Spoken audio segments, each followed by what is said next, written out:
اللہ کے رسول صلی اللہ علیہ وسلم نے فرمایا، اللہ کے نزدیک یعنی انسانی آبادیوں کا سب سے ناپسند حصہ ان کے بازار ہیں۔ اپنے معاملے میں مشورہ ان لوگوں سے کرو جو اللہ سے ڈرنے والے ہیں۔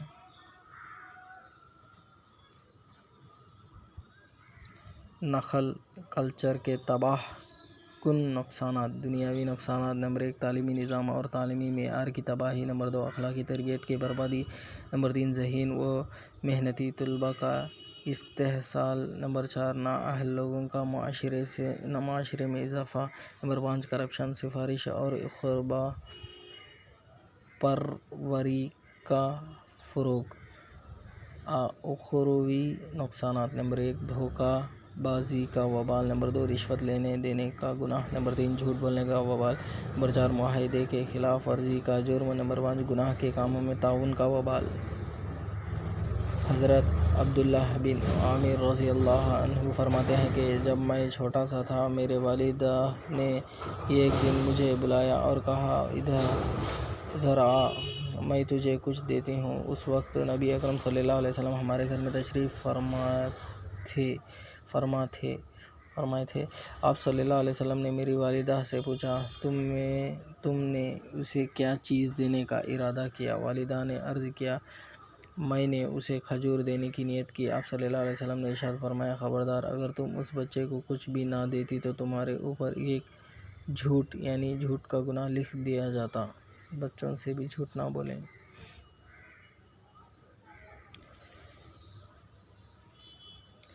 زبان کی حفاظت کرو کیونکہ عزت و ذلت کی یہی ذمہ دار ہیں۔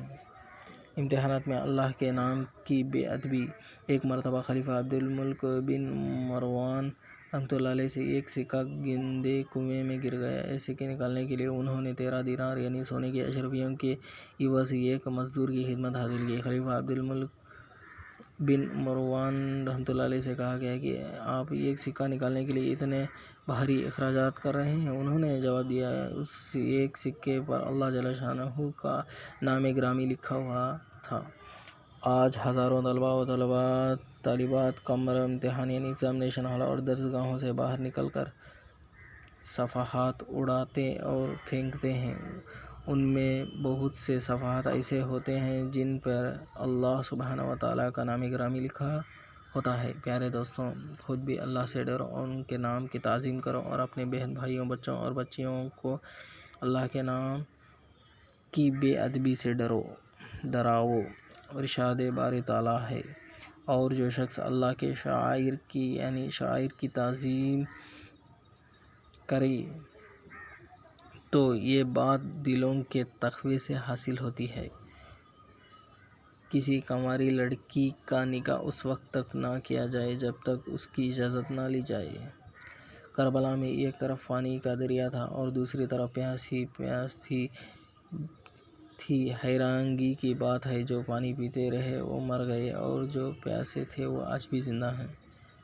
مردوں کے لیے چاہے سب عورتیں پردہ کر لیں، پھر بھی آپ نے اپنی نظریں جھکانی ہے، کیونکہ نظریں جھکانے کا حکم اللہ نے دیا ہے۔ عورتوں کے لیے چاہے سب مرد اپنی نظریں جھکا لیں، پھر بھی آپ کو اپنا جسم چھپانا ہے، کیونکہ پردہ کرنے کا حکم اللہ نے دیا ہے۔ اللہ کا حکم مانیں، نفسانی خواہشات پر نہ چلیں، ثواب والے کاموں میں زیادہ خرچ کریں، عذاب والے کاموں میں بالکل بھی خرچ نہ کریں، حساب والے کاموں میں احتیاط سے خرچ کریں۔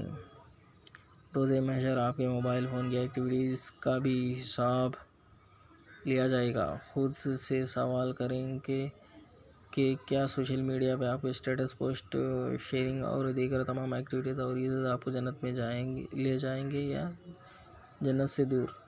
پس تم نادانوں میں سے ہرگز شامل نہ ہونا۔ الحدیث: رسول اللہ صلی اللہ علیہ وسلم نے خزاں سے منع فرمایا۔ نوٹ: خزاں کا مطلب سر کے کچھ حصے کے بال مونڈا دینا اور کچھ حصے کو چھوڑ دینا۔ نبی اکرم صلی اللہ علیہ وسلم نے ارشاد فرمایا، جو شخص وتر پڑھے بغیر سو جائے یا بھول جائے تو جب جاگے یا اسے یاد آ جائے تو پڑھ لے۔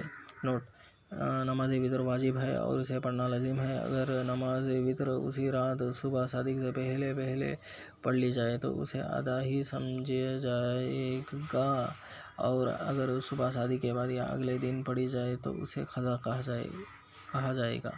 نماز وطر کی قضا۔ 2 types of love will not cause you sadness: love for Allah and for the sake of Allah۔ رسول اللہ صلی اللہ علیہ وسلم نے فرمایا، میری طرف سے یعنی دین کی بات لوگوں تک پہنچاؤ اگرچہ ایک آیت ہو، بوڑھوں کو راستہ اور جگہ دیں۔ حضرت انس بن مالک رضی اللہ عنہ فرماتے ہیں کہ ایک بوڑھے شخص آئے، وہ نبی اکرم صلی اللہ علیہ وسلم سے ملنا چاہتے تھے۔ لوگوں نے انہیں راستہ دینے میں تاخیر کی تو آپ صلی اللہ علیہ وسلم نے ارشاد فرمایا، وہ شخص ہم میں سے نہیں جو ہمارے چھوٹوں پر شفقت نہ کرے اور ہمارے بڑوں کی عزت نہ کرے۔ قرآن میں اللہ تعالیٰ فرماتے ہیں، اے ایمان والو، اللہ سے ڈرتے رہو، اور ہر شخص کو اس بات پر غور کرنا چاہیے کہ اس نے عمل یعنی آخرت کے لیے کیا آگے بھیجا ہے۔ اللہ سے ڈرتے رہو اور اللہ تعالیٰ کو تمہارے رب سے عمل کی خبر ہے۔ جانوروں کا خیال رکھنا۔ ایک مرتبہ پیغمبر محمد صلی اللہ علیہ وسلم کا گزر ایک ایسے اونٹ کے پاس سے ہوا جس کے پیٹھ یعنی دبلے پن کی وجہ سے پیٹ سے لگی ہوئی تھی۔ آپ صلی اللہ علیہ وسلم نے فرمایا، ان بے زبان جانوروں کے سلسلے میں اللہ سے ڈرو، اچھی حالت میں ان پر سواری کرو اور اچھی حالت میں ان کو کھاؤ۔ رسول اللہ صلی اللہ علیہ وسلم نے فرمایا، میری طرف سے یعنی دین کی بات لوگوں کو پہنچاؤ اگرچہ ایک ہی آیت ہو۔ سبحان اللہ۔